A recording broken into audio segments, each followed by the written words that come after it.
피지 연화제는 잘 쓰면 도움이 되지만 강하게 오래 쓴다고 해서 무조건 더 좋은 건 아니에요. 오히려 더 중요한 건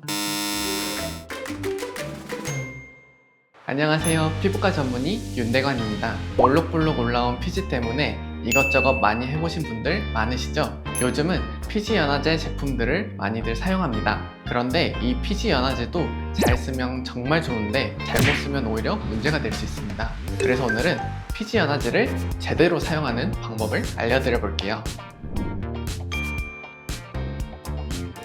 먼저 우리를 괴롭히는 피지가 정확히 무엇인지부터 알고 가면 좋겠습니다. 피지는 피부의 피지선에서 만들어지는 기름 성분의 분비물입니다. 피지선은 모낭과 함께 모낭 피지선 단위를 이루고 있고, 여기에서 만들어진 피지는 보통 모공을 통해 피부 밖으로 배출됩니다. 피지는 중성지방, 왁스 에스터, 스쿠알렌, 콜레스테롤 같은 여러 지질 성분들로 이루어져 있습니다. 이런 성분들은 피부 표면에서 수분이 너무 날아가는 것을 줄이고 피부가 지나치게 건조하지 않도록 해서 도와주는 역할을 합니다. 또 피지는 피부 장벽과 피부 미생물 환경에도 영향을 주기 때문에 무조건 없애야 하는 존재가 아닙니다. 피지 분비가 너무 많아지면 번들거림, 모공 막힘, 면포, 여드름 같은 문제로 이어질 수 있지만, 반대로 너무 부족하면 피부가 쉽게 건조하고 예민해질 수 있습니다.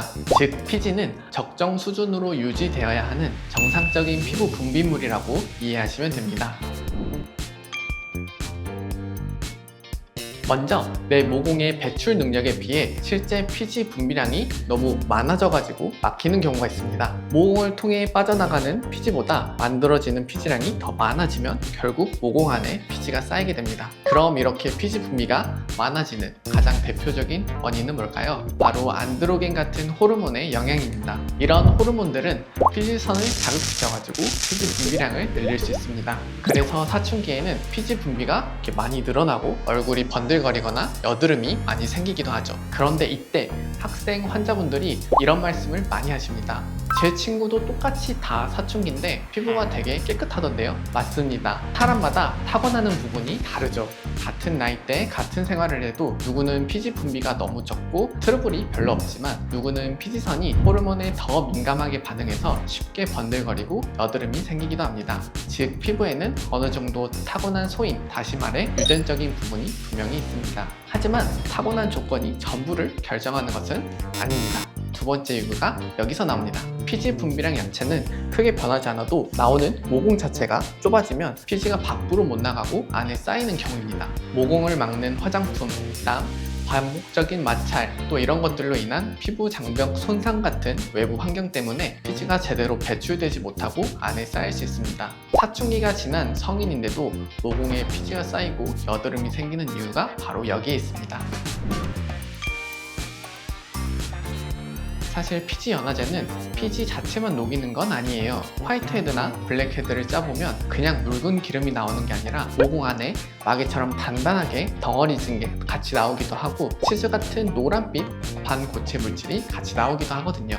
이건 피지가 원래 완전히 기름 같은 액체가 아니라 기름 성분과 왁스 성분이 섞여 있는 지질 혼합체이기도 하지만, 모공 안에서 피지가 잘 배출되지 못하는 동안 각질 세포도 정상적으로 떨어지지 못하고 같이 쌓이기 때문입니다. 즉, 우리가 흔히 짜내던 것은 순수 피지 하나만이 아니라 피지와 각질이 섞여서 만들어진 면포 내용물인 것이죠. 그래서 피지 연화제의 원리는 이런 피지 각질 마개를 부드럽게 풀어주고 모공 안에서 배출이 더 잘 되도록 도와주는 데 있다고 이해하시면 됩니다. 자, 그럼 어떤 성분들이 이런 역할을 할 수 있을까요? 이때 가장 대표적인 성분이 살리실산입니다.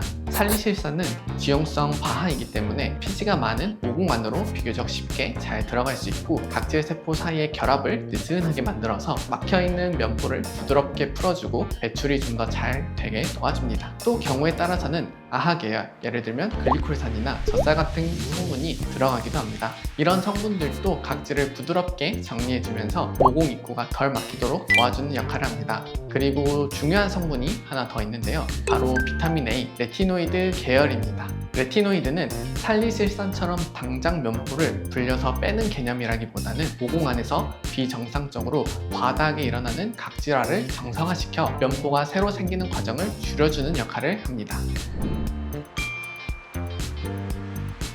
피지 연화제는 잘 쓰면 도움이 되지만 강하게 오래 쓴다고 해서 무조건 더 좋은 건 아니에요. 오히려 더 중요한 건 내 피부에 맞는 강도와 빈도 그리고 접촉 시간을 찾는 것입니다. 첫 번째 꿀팁은 우리 피부가 보내는 자극 신호를 절대 무시하지 않는 것입니다. 홍반, 건조, 따가움, 화끈거림, 각질, 당김이 생긴다면 그건 효과가 세게 들어가고 있다 라기보다 내 피부에는 지금 강도가 과할 수 있다는 신호일 가능성이 큽니다. 이럴 때는 횟수를 줄이거나 접촉 시간을 줄이거나 잠시 쉬었다가 다시 시작하는 식으로 조절하는 것이 좋습니다. 두 번째는 피지 연화제에 과도한 기대를 하지 않는 것입니다. 한 번 사용해서 모공 속 문제를 전부 비워내겠다는 생각은 오히려 피부를 과하게 건드리게 됩니다. 피부 연화제의 역할은 모공 속 면포를 조금씩 부드럽게 정리하고 새로 막히는 것을 줄여나가는 거에 있지 한 번에 뿌리까지 깨끗하게 파는 데 있는 것이 아닙니다. 과한 자극으로 피부 장벽이 손상돼 오히려 더 예민해지고 악화되는 상황은 꼭 피하셔야 됩니다. 세 번째는 물리적으로 세게 문지르거나 긁지 않는 것입니다. 아하나 바하 제품을 쓴 뒤에 스크래퍼 같은 도구로 세게 긁거나 강하게 문지르거나 자꾸 짜내는 방식은 피부 자극과 염증을 키울 수 있습니다. 네 번째로 만약에 사용을 했는데 아무 효과가 없는 것 같다면 랩으로 한번 밀폐해서 효과를 높여보세요. 랩으로 씌우면 밀폐가 돼서 피부의 흡수를 증가시키는 역할을 합니다. 다만 하이 리턴에는 하이 리스크도 따릅니다. 자극과 부작용 위험을 키울 수 있기 때문에 내 피부에 대해서 잘 알고 계신 분, 오래 이런 제품들을 사용해 보신 분들이 한해 시도해 볼 수 있겠습니다. 마지막 다섯 번째는 사용 후에 꼭 보습을 챙기는 것입니다. 피지 연화제는 면포를 풀어주는 데 도움이 되지만 그 과정에서 정상 피부 장벽도 같이 영향을 받아 쉽게 건조해질 수 있습니다. 그래서 사용 후에는 논 코메도제닉, 오일 프리 또는 여드름 피부용으로 표시된 보습제를 같이 써서 피부 장벽을 보호해주는 게 좋습니다. 여담으로 클렌징 오일 같은 경우에는 내 모공 속 피지도 연화시키지만 정상 피부의 정상 기름 성분들도 같이 없어진다는 것을 명심하시고 과도한 사용은 자제하는 것이 좋습니다. 한마디로 정리하면 피지 연화제는 세게 쓰는 사람이 이기는 게임이 아니라 내 피부가 견딜 수 있는 범위 안에서 자극 없이 꾸준히 쓰는 사람이 결국 더 좋은 결과를 얻는 관리라고 생각하시면 됩니다. 여기까지 피지 연화제에 대해 알아보았습니다. 피지가 모공에 계속 쌓이면 모공이 더 넓어져 보이기도 하고 면포나 여드름 같은 문제로 이어지기도 합니다. 그래서 필요할 때는 병원에서 약물이나 시술의 도움을 받는 것도 좋지만 그만큼 중요한 건 평소에 내 피부에 관심을 가지고 꾸준히 관리하는 것입니다. 모두 건강하고 깨끗한 피부 유지하시길 바라며 지금까지 휴먼 피부과 윤대건 원장이었습니다. 감사합니다.